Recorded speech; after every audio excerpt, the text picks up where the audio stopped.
صل وسلم وبارك على سيدنا محمد خاتم النبيين وإمام المتقين وعلى آله وأصحابه ومن دعا بدعوته إلى يوم الدين. أما بعد. Terima kasih kepada saudara Syamsul, muslimin dan muslimat yang dirahmati Allah Subhanahu wa taala.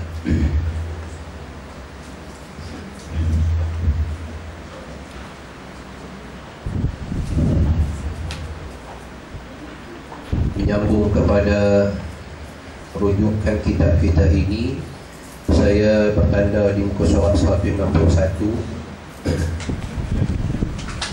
pada perenggan yang kedua atas. Imam Muslim dalam kitab sahihnya membawa beberapa hadis yang mengisbatkan. Nampak? 161, 162 yang jauh. Imam Muslim dalam kitab sahihnya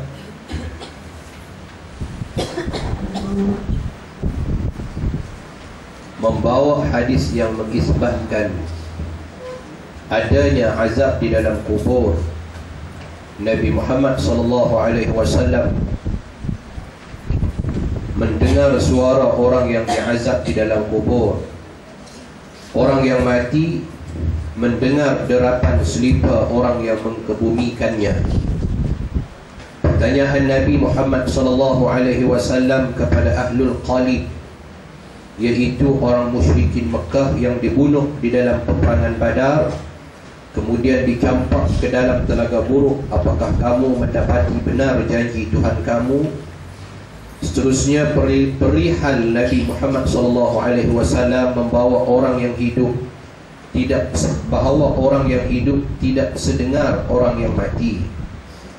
Kubur menjadi luas bagi si mati yang tergolong di kalangan orang-orang yang beruntung, dan dinampakkan kepada si mati tempat kediamannya di dalam syurga atau di dalam neraka, dan lain-lain lagi.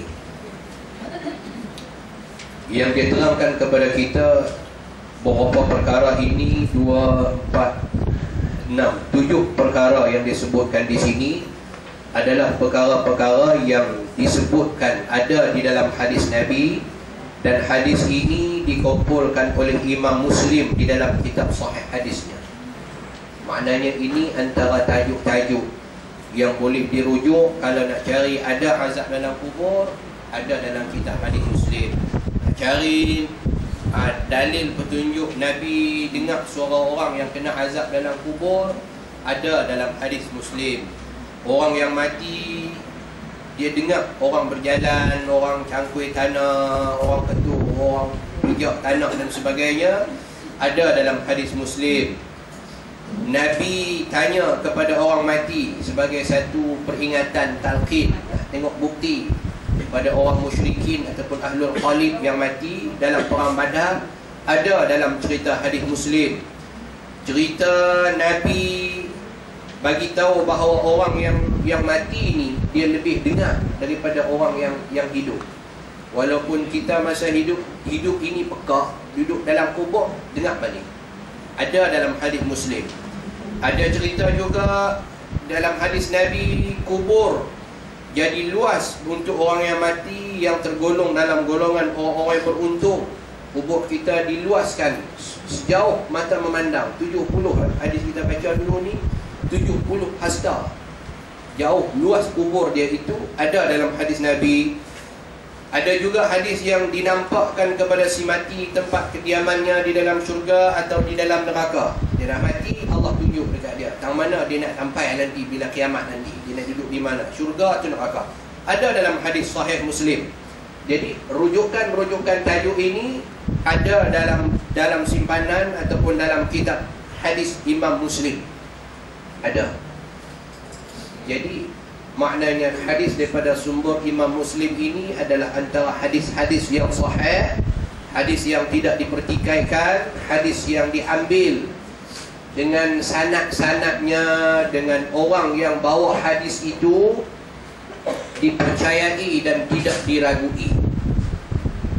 Jadi itu yang katakan syarat orang nak bawa hadis ini dalam ranking rujukan hadis Imam Bukhari, yang kedua Imam Muslim.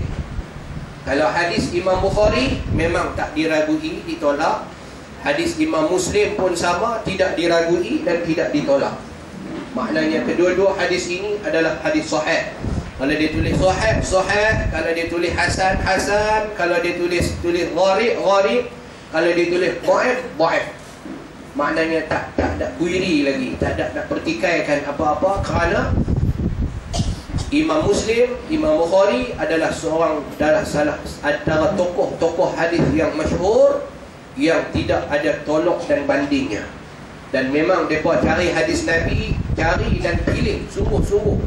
Macam orang pilih bubuk dalam beras, pilih antah dalam beras, pakai nyiru. Yang beras betul, yang patah duduk sebelah, yang elok duduk sebelah. Ini cerita hadis Bukhari dengan hadis Sahih Muslim. Jadi itulah yang sampai bawa kepada kita ini hadis-hadis yang benar-benar bersih daripada unsur-unsur Israiliyat. Hadis-hadis yang diseliwingkan faktanya oleh golongan-golongan Bani Israel yang ada kepentingan. Jadi bila saya sebut cerita hadis, maknanya cerita bawa berita. Satu. Yang kedua, berita yang dia bawa ini adalah cerita, pertama cerita hukum. Yang ketiganya, hukum yang Nabi sebut ini dikira sebagai sejarah. Jadi orang yang nak bawa sejarah, saya duduk cerita sejarah lah ni, orang yang bawa sejarah mesti orang itu berwibawa. Dia ada credibility dia sebagai pembawa cerita ataupun pembawa mesej sejarah itu. Islam dah tetap dah. Islam tetap, Nabi dah tetap, syarak dah tetap. Orang yang nak bawa hadis Nabi ini, nak bawa Quran, pertama orang yang bawa Al-Quran ini malaikat Jibril sendiri.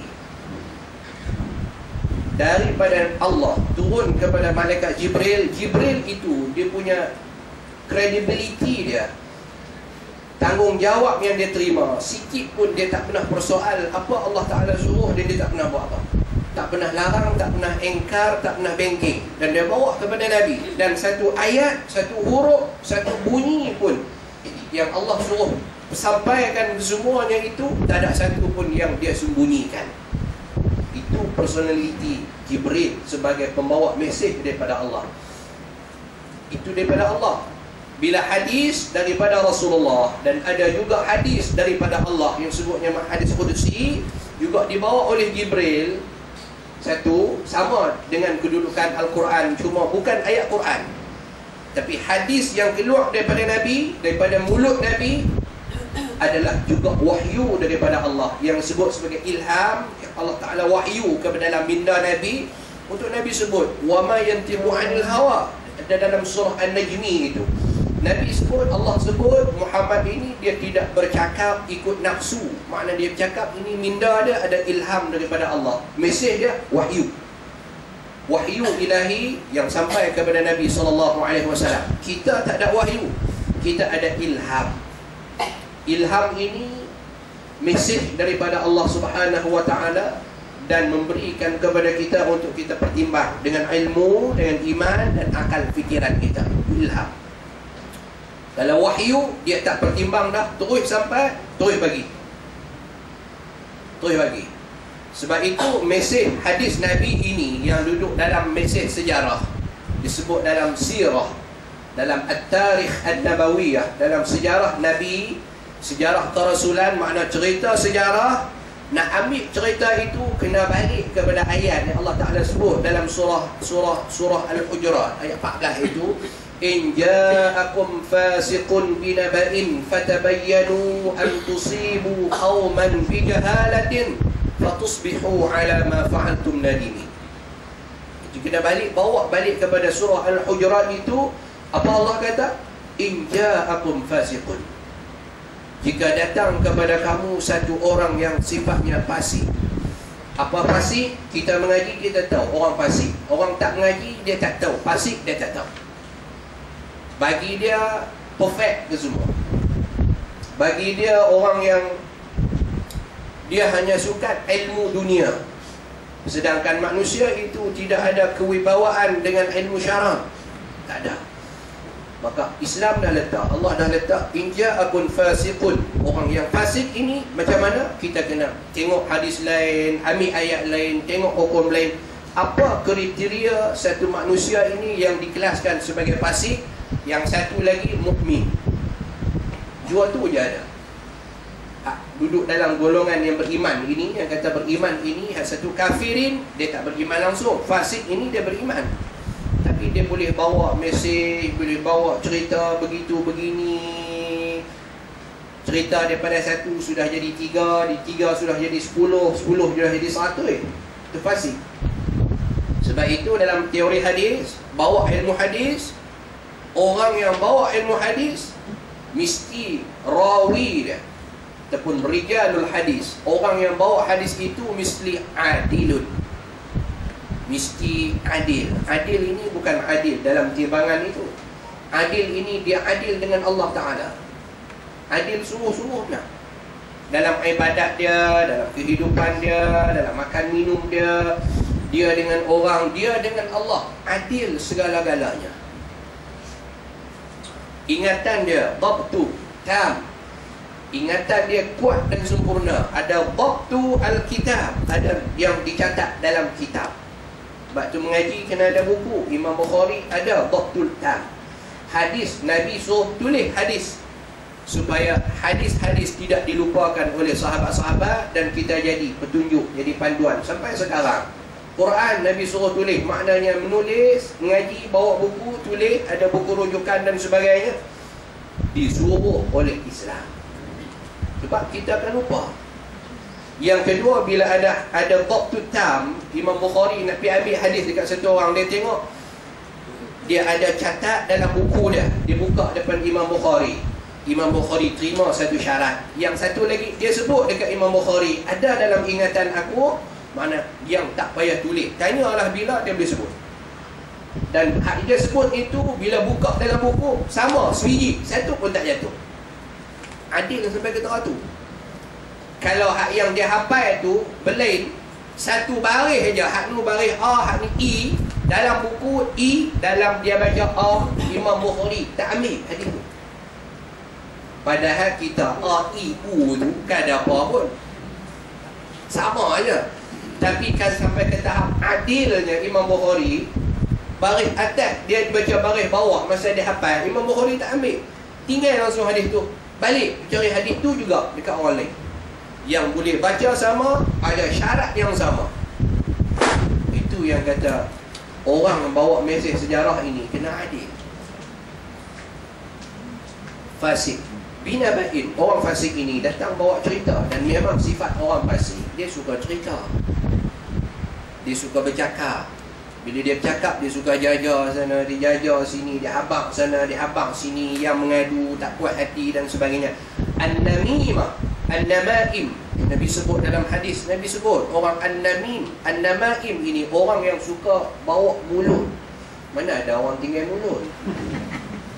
Orang yang suka bawa mulut, maknanya bawa cerita ke sana ke sini untuk kena orang, untuk berjatuh orang, untuk memburuk orang dan sebagainya. Orang ini sifat orang fasik. Dan orang-orang ini duduk dia dalam neraka. Ini sifat orang fasik salah satunya. Dia bawa bina bain. Bila orang ini bawa mesej, dia bawa satu cerita, fatabayyan, kamu kena cek, kamu kena selidik, kena kaji teori yang dia bawa itu. Sekarang kita tak selidik, kita tak kaji. Apa dah jadi dekat kita? Jadi macam mana Allah Ta'ala sebut dalam ayat tu, terima bulat-bulat cerita itu, mesej itu, sejarah itu dan ini. Akhirnya apa jadi? Antusibu qauman bijahalah. Kamu sudah menjadikan satu golongan ini teranaya, satu golongan ini terbela, sedangkan kamu pun tak tahu yang mana betul-betul anaya, yang mana-mana betul terbela. Kamu pun tak tahu hak mana patut dianai, dizalimi, yang mana patut dibantu dan sebagainya. fatusbihu ala ma fa'altum nadimin. Akhirnya barulah kamu merasa menyesal. Silap noh kita bawa dulu. Kalau kita pindah balik, kaji balik, baru turun dalam buku, baru ajak anak-anak, baru ajak rakyat dan sebagainya.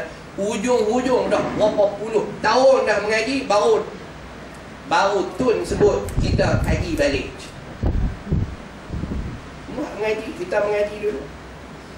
Tapi adalah juga perubahan. Kita mengaji dulu ni manusia beruk belaka kita ni.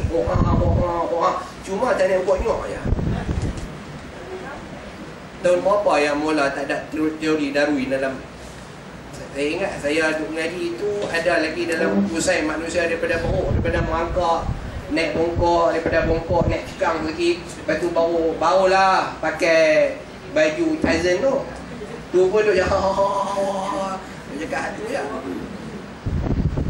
Teori orang kafir. Islam tak bawa pun teori Darwin. Nabi Adam manusia pertama mana beruk? Manusia, insan. Dan sudah ada bahasa. Nabi Adam dah bercakap dengan Allah dalam syurga. Allah dah pesan dengan Nabi Adam dengan bahasa-bahasa yang boleh difahami. Wala taqraba hazihi syajarah. Allah kata dekat Nabi Adam. Nabi Adam faham ayat itu. Takkan seorang yang nak bercakap dengan satu orang, dia bercakap bahasa yang tak faham. Kita akan bercakap dengan orang yang nak dengar cakap kita, cakap kita, dia faham, kita pun faham. Kalau dia Cina, dia India, dia Siam, dia Bengali, dia orang putih, dia tak erti bahasa Melayu, kita cakap bahasa Melayu, dia tengah. Dia pula, kita pula tak erti Cina, tak erti cakap India, tak erti cakap Bengali, tak erti cakap orang putih. Kita pun ngangak, dua-dua ngangak. Dua-dua tak lah. Jadi mesti kena komunikasi dengan satu perantaraan bahasa yang faham. Allah cakap dengan Nabi Adam, bahasa yang dia faham. Allah sebut contoh, wala taqraba hadhihi syajarah fatakuna minadh dhalimin. Kamu Adam dan Hawa jangan pergi kat pokok itu. Mana itu ayat Allah. Bahasa sudah ada. Siapa kata bahasa tak? Akhirnya teori itu pupus, tukar dengan kurikulum baru. Tukar dengan kurikulum baru. Teori Darwin, teori sejarah, kita pun tak tahu pun cerita. Siapa yang bawa? Skrip asal, manuskrip asal di mana? Orang buat PhD boleh kaji tapi tak kaji sepenuhnya. Itulah yang kata cerita-cerita ini, bila orang yang bawa mesej cerita, kalau dia bawa untuk kepentingan dia, dia akan selewengkan fakta itu untuk dia. Islam dah letak lah tu. Islam dah letak lah. Maknanya sampai Islam bagi dalam satu ikon cerita hadis Nabi. Orang nak bawa hadis Nabi, nak bawa Quran ini. Macam kita ni nak terima hadis Nabi tadi. Kita ni dalam proses menerima hadis, dalam proses membawa mesej Al-Quran, dalam kita usaha nak bawa hadis, nak sampaikan mesej Al-Quran kepada orang lain, kepada adik keluarga, kepada kawan dan sebagainya, kita kena melalui proses tasfiyah, pembersihan jiwa. Kita kena mengaji tauhid, kita kena mengaji fiqah, kita kena mengaji akhlak, kita kena mengaji tasawuf, kena mengaji itu dan ini. Di samping ibadat, amalan yang kita kena buat, baru kita boleh bawa. Islam bawa itu. Inilah yang ada dekat Imam Muslim. Dan sebab itu hadis-hadis Imam Muslim ini, dia hadis yang tidak diragui. Itu muqaddimah. Antara hadis yang mengisbatkan demikian ialah daripada Zaid bin Sabit radhiyallahu anhu, beliau menceritakan, bainama Nabi sallallahu alaihi wasallam fi haiti li bani an-Najjar ala baghlatin lahu wa nahnu ma'ahu idh hadat bihi fakadat tulqihi wa iza aqburun ستة أو خمسة أو أربعة فقال صلى الله عليه وسلم من يغرف أصحاب هذه الأقبار قال رجل أنا Qala famata mata haula'i? Qala matu fil isyraq. Faqala inna hadhihi al-amatu ammatu tubtala fi quburihim falawla an la tadafanu lada'awtu Allah an yusmi'akum min azabil qabri alladhi asma'u bihi.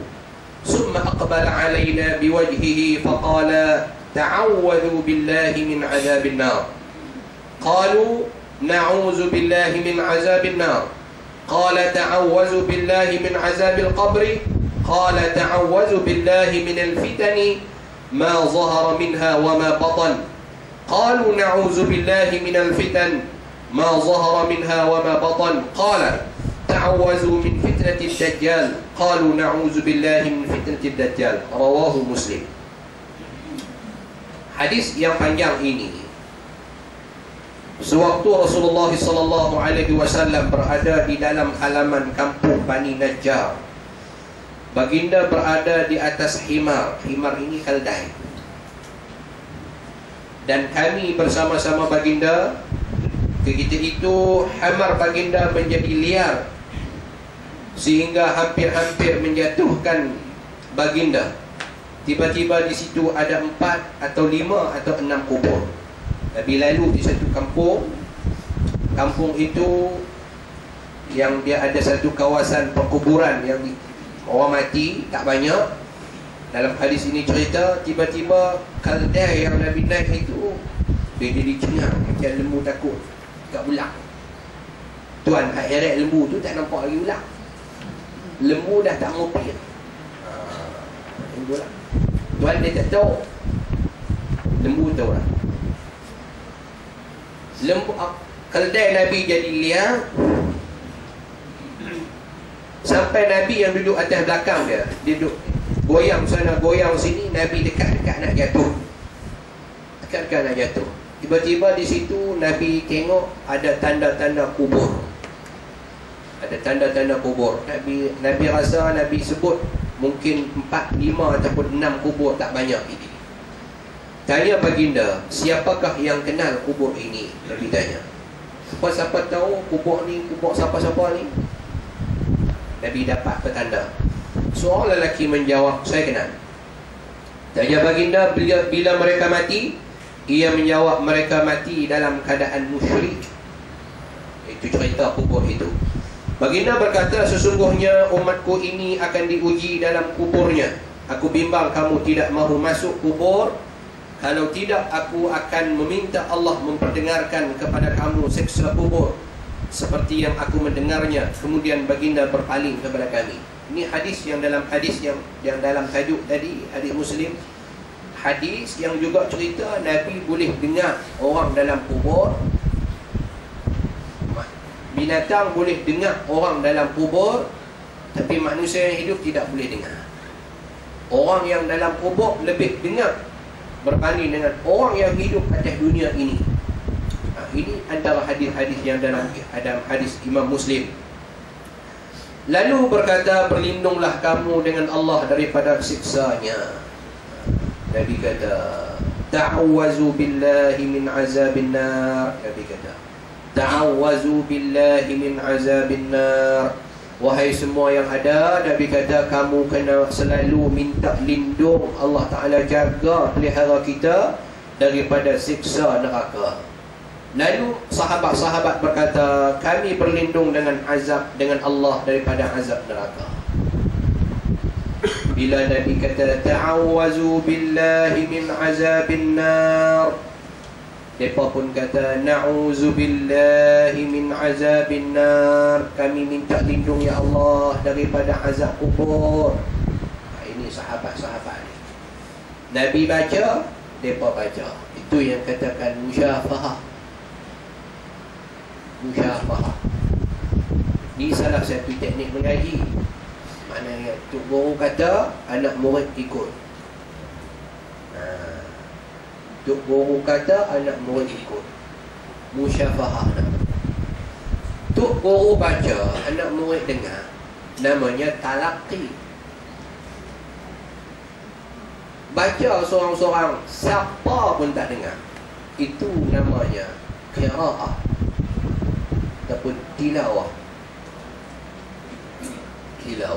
Ini dalam kaedah proses pengajaran dan pembelajaran mesti kena macam tu.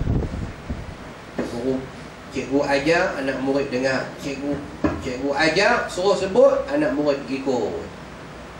Kaedah-kaedah yang diterapkan oleh Islam dalam salah satu ilmu dan pengajian-pengajian yang kita buat.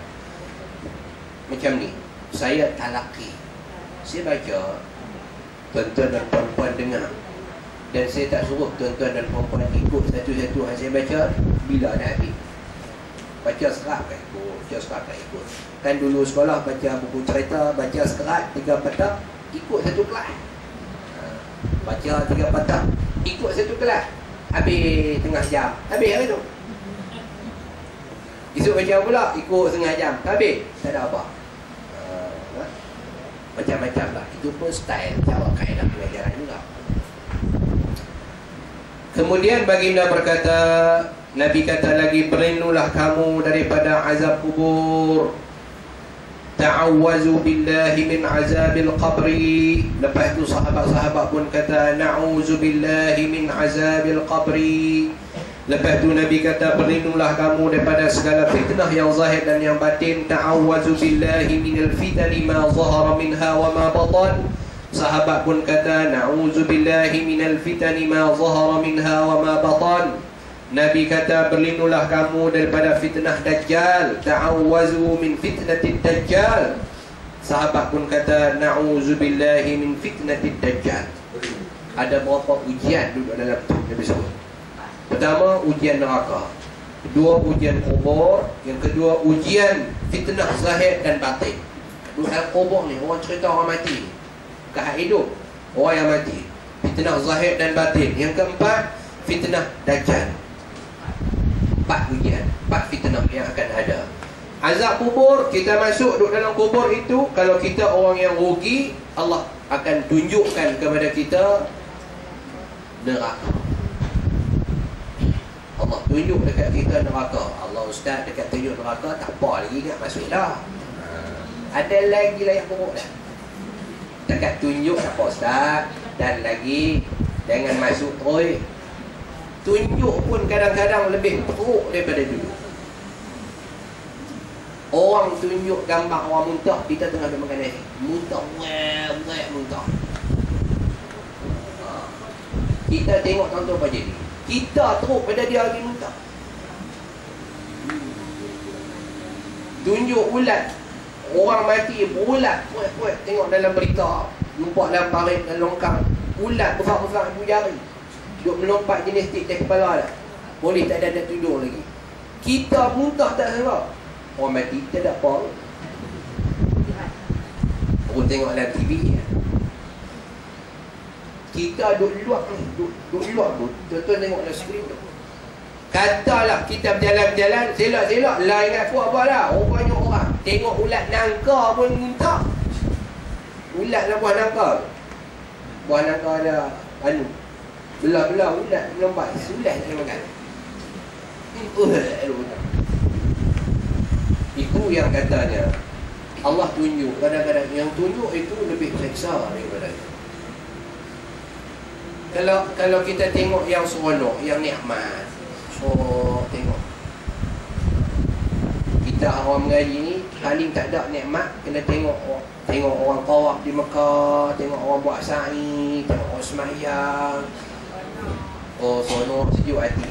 Orang yang jenis tak macam kita ni tak mau tu. Dia mau tunjuk batu Feringgi, dia mau tunjuk Pulau Tioman. Itu syoknya. Ada duk tidur, duk ulin apa tu. Dia syok lah tu. Kita na'udzubillah, untuk gitu je. Tu pun dia rasa macam pi jadilah. Dia kata boleh tengok, tapi pun tak apa, boleh tengok jadilah. Syok lah tu. Duduk dalam kubur, tak ada lagi. Syurga pun tak masuk lagi. Baru rasa. Neraka pun tak rasa lagi, tak duduk lagi. Tapi baru rasa. Kita dah ada dah. Tempias dia tu sudah kena dekat kita. Azab kubur, azab neraka. Kemudian kita kena azab kubur.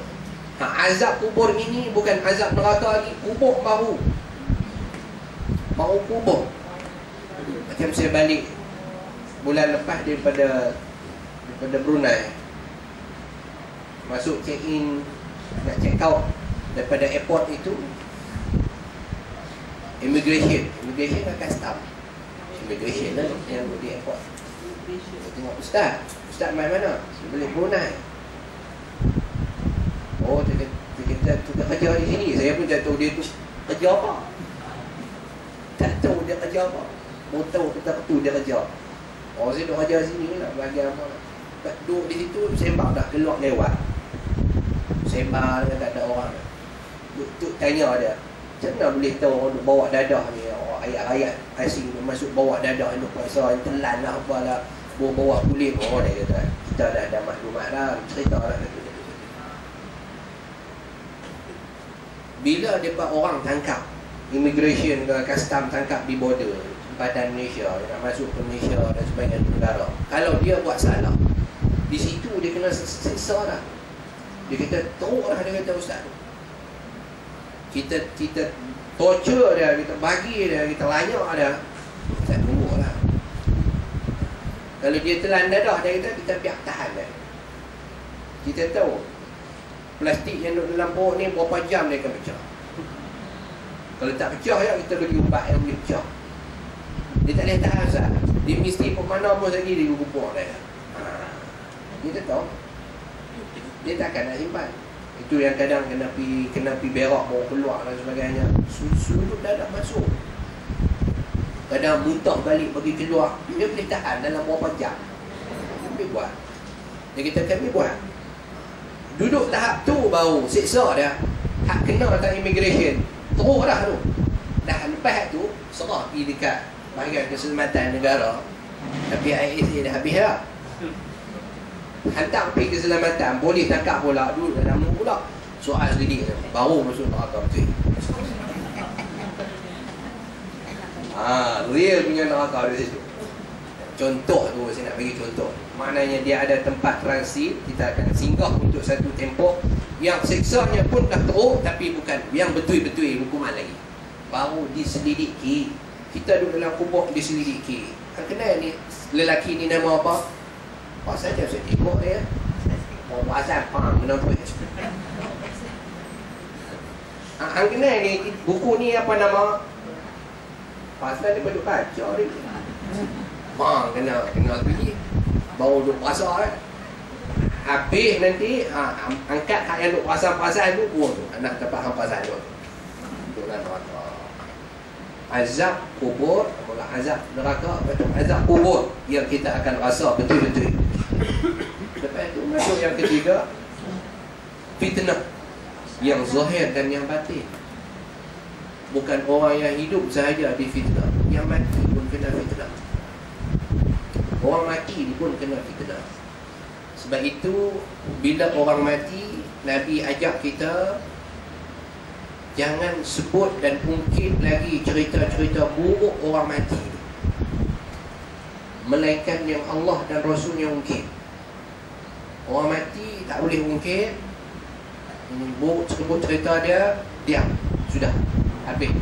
Dia dah tak ada hubungan dengan kita, melainkan manusia-manusia yang disebut oleh Allah. Contohnya Fir'aun, Abu Lahab dengan bini dia, Abu Jahal, yang Allah sendiri sebut, Qarun, Namruz. Allah sebut dalam Quran dengan jelas namanya itu, kejahatan-kejahatan dia disebut. Yang dia buat jahat, bunuh orang, dia salib orang, dia siksa orang, bunuh kanak-kanak, siapa tanpa beriman dengan Allah dia bunuh dan sebagainya. Allah sendiri sebut, makna itu harus sebut, malah dituntut pula selalu sebut. Bila setiap kita sebut, setiap kali kita baca tabbat yada abi lahabin wa tab, celaka tangan Abu Lahab. Maknanya setiap kali kita baca celaka tangan dia, celaka itu makna teruk lebih benar. Dituntut juga baca, makna sebagai satu pesanan. Yang kedua, bila disebut diulang, sebut saja kejahatan, dia kena. Sebut saja kejahatan, refresh balik lagi, perang kena kali. Kena balik kat dia.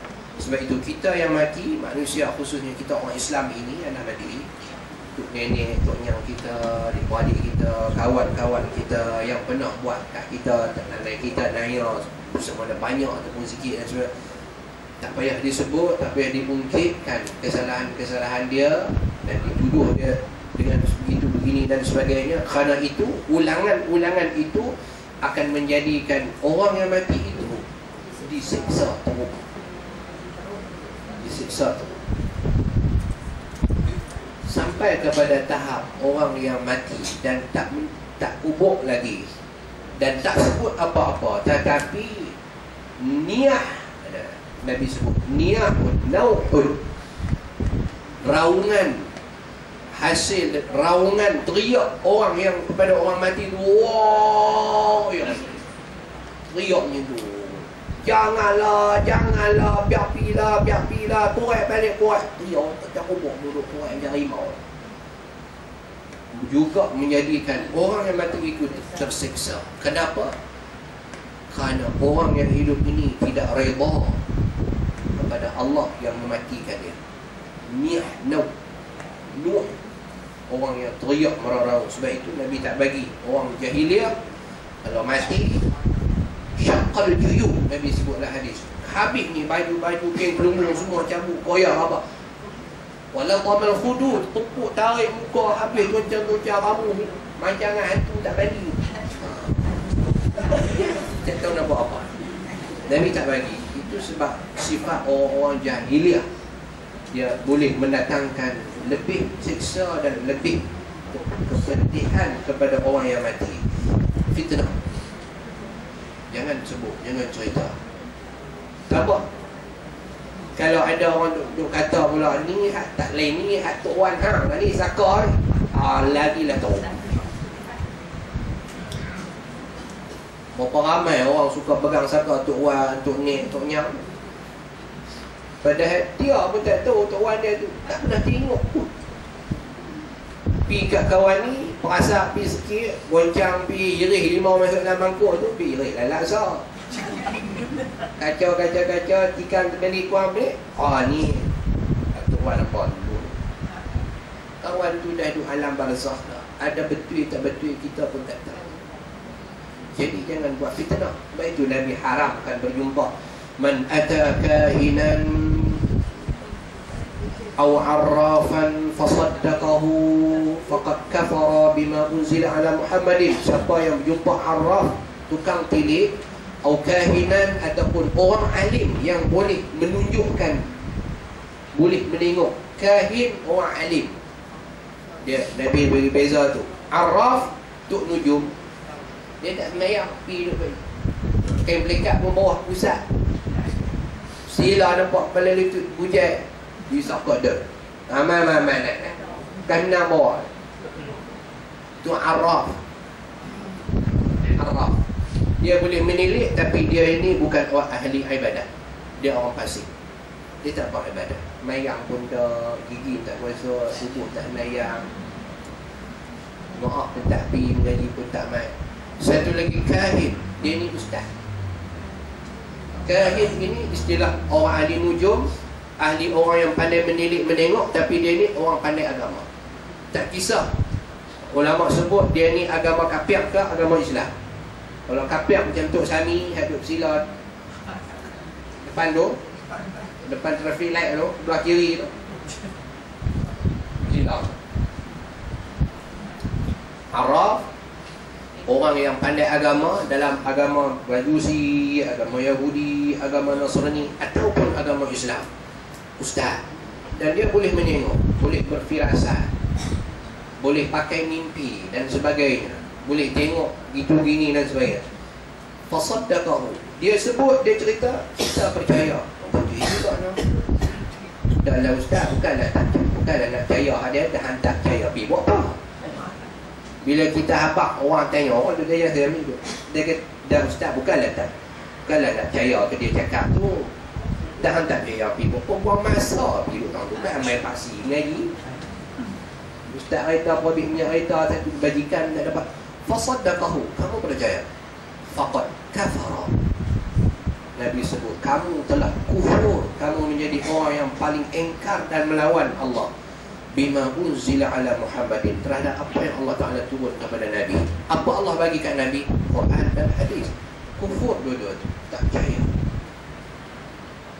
Dalam hadis sahih yang lain, Imam Bukhari sebut, lam tuqbal salatuhu 40 yawman. Allah tak terima sembahyang dia 40 hari 40 malam. Tak terima sembahyang 40 hari 40 malam.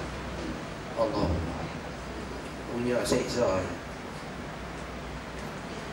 Itu yang kata jangan terlibat dengan fitnah orang mati, sama ada fitnah zahir dan juga fitnah batin. Walaupun benda itu betul tak boleh? Tak boleh. Yang betul itulah yang dosa, yang tak betul itulah kita kata fitnah. Macam mengumpat. Atadruna mal ghibah? Nabi tanya, kamu tahu tak wahai sahabat-sahabatku sekalian, apakah yang dimaksudkan sebagai mengumpat? Sahabat kata, Allah wa rasuluhu a'lam. Tak tahu ya Rasulullah, Allah dan Rasul saja yang tahu. Nabi jawab, zikru akhaka bima yakrahu. Kamu cerita tentang kawan kamu, dan cerita hak dia tu, dia sendiri cerita-cerita buruk tentang kawan kamu. Kamu cerita sesuatu cerita yang buruk tentang perihal kawan kamu. Sahabat jangkuk, ya Rasulullah, wa kaifa, bagaimana kalau cerita yang kami cerita itu memang betul buruk? Nabi jawab balik, yang betul itulah riba, yang betul itulah namanya mengumpat. Kalau kamu cerita tak betul, itulah namanya fitnah. Dia jadi macam mata gaji, suruh makan, tarik pun makan. Suruh makan, tarik pun makan. Nabi makan, suruh teruskan. Jangan kata apa. Sebab itu bila kita puasa, hadis puasa ini, macam kita puasa tu, Nabi sebut hadis orang puasa, orang niyam naumu saimu ibadatun, sumtu saimun ibadatun. Tidur orang puasa ni ibadat. Pasal dia tak kata orang. Diam orang yang puasa ini ibadat. Pasal dia tak kata orang. Saya diam Ustaz, apa tak ajar, Quran tak ajar, diam semua. Bagus semua. Bentang-bentang hadis Nabi suruh diam, tapi tak kata apa. Selawat, zikir, mayang, apa pun tak. Pasal apa? Pasal Nabi suruh diam. Takkan nak kena cerita. Kemudian yang keempat, berlindung daripada fitnah Dajjal. Fitnah Dajjal yang akan datang nanti, akhir zaman nanti akan datang. Dajjal ini dia akan merosakkan bumi dan akan merosakkan akidah umat Islam. Sekarang pun sudah ada dia punya tempiah-tempiah Dajjal itu sudah ada, cuma batang tubuh Dajjal dia yang tak ada lagi, yang tak nampak lagi. Bukan tak wujud dah, tak nampak lagi Dajjal itu. Dia punya amalan-amalan dia, ajaran-ajaran dia sudah ada. Fitnah Dajjal. Sebab itu Nabi bajak kita doa ini, minta jauh daripada kita menerima fitnah Dajjal di akhir nanti.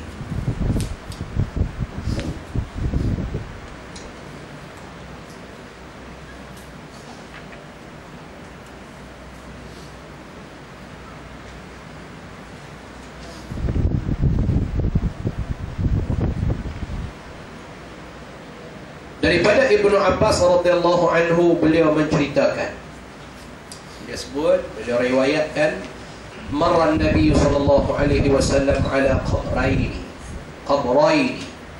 faqala innahuma la yu'adzibani wa ma yu'adzibani fi kabirin, amma ahaduhuma fakana yas'a bin namimati wa amma ahaduhuma fakana la yastatiru min bawlihi. Saya sebut tadi, ada tu. Ibnu Abbas sebut, Nabi SAW sabda, marra Nabi SAW ala qabraini. Rasulullah SAW telah lalu di hadapan dua kubur yang baru tanam. Faqala, maka baginda berkata, innahuma la yu'adzibani. Kedua-dua orang dalam kubur ini sedang disiksa. wa ma yu'adzibani fi kabir, sedang disiksa oleh kerana kesalahan biasa yang dianggap ringan. Kena siksa besar, tapi kesalahan yang dia buat itu ringan, dia rasa ringan.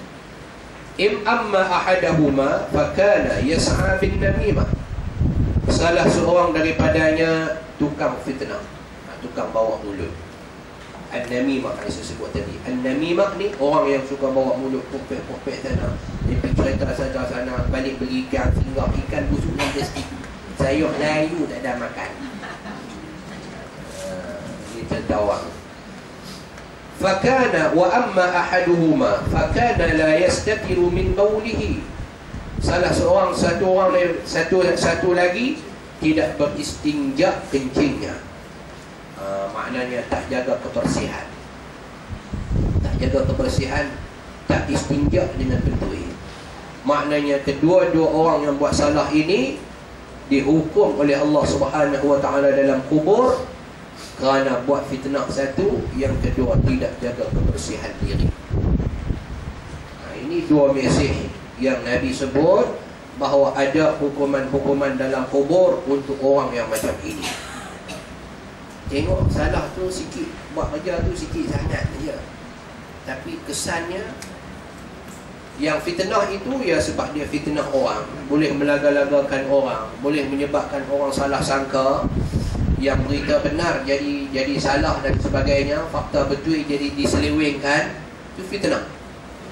Yang orang yang tidak istinja dengan betul ini menyebabkan ibadat yang dia buat tidak sah. Dia tidak istinja dengan betul, menyebabkan ibadat yang dia buat, semayang dia ambil, semayang yang dia buat, semayang tak sah, semayang tak ada, baca Quran haram, pegang Quran haram.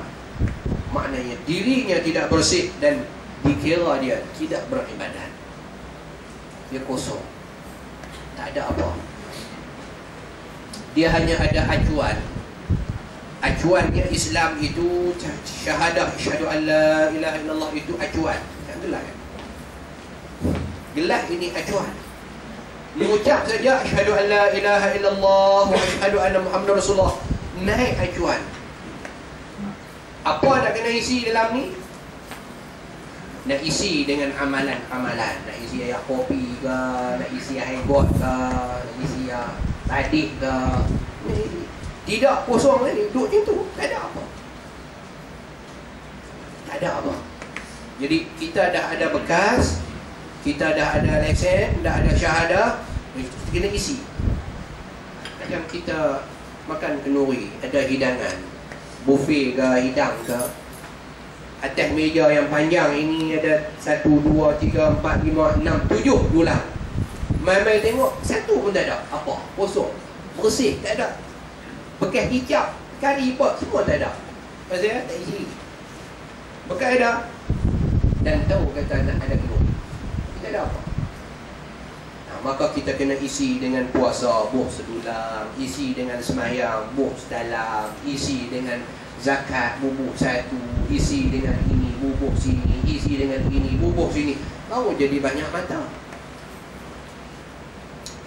Mana mau kalau pi kenduri tu, lepas tu pi pula kenduri ni, duduk kenen dia, kenduri tadi macam ni, laksa ada, bihun sup ada, mi kari ada, ikan bakar ada, daging dalca ada, tupat pun ada, kuih raya pun ada,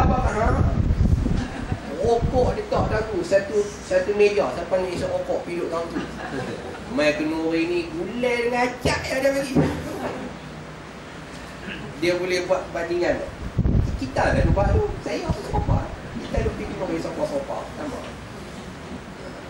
Ibadat kita buat macam tu lah.